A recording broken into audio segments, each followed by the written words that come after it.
హల్లెలూయా. ఈరోజు దేవుని వాగ్దానము, నేనెలాగందును భూమి మీదనున్న భక్తులే శ్రేష్ఠులు, వారు నాకు కేవలం ఇష్టలు.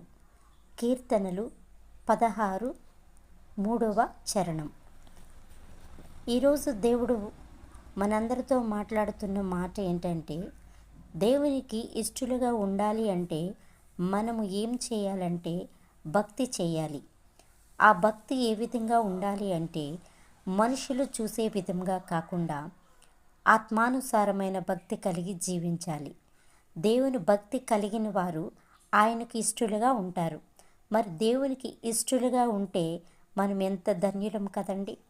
ఒక ఎగ్జాంపుల్, ఈ లోకంలో మనం ఎవరినైనా ఇష్టపడ్డామనుకోండి, ఇష్టమైన అబ్బాయి కానీ ఇష్టమైన అమ్మాయి కానీ ఎవరైనా ఉన్నారనుకోండి, మనకి వారు కష్టపడితే మనకు సంతోషంగా ఉంటామా?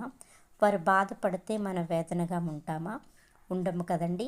అలాగే మన ప్రియమైన తండ్రి కూడా మనల్ని ఇష్టపడుతున్నారు కాబట్టి, మన కష్టంలో ఉన్నా మన బాధలో ఉన్నా ఆయన సంతోషించే దేవుడు కాదు.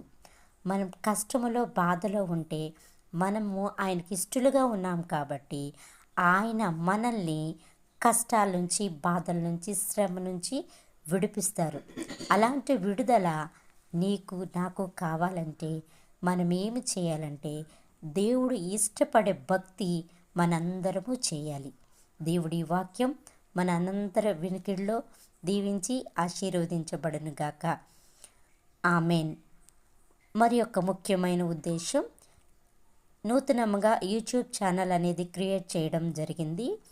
ఇది ఎందుకంటే అనేక మంది యేసుక్రీస్తు మార్గంలో నడవాలని, యేసుక్రీస్తు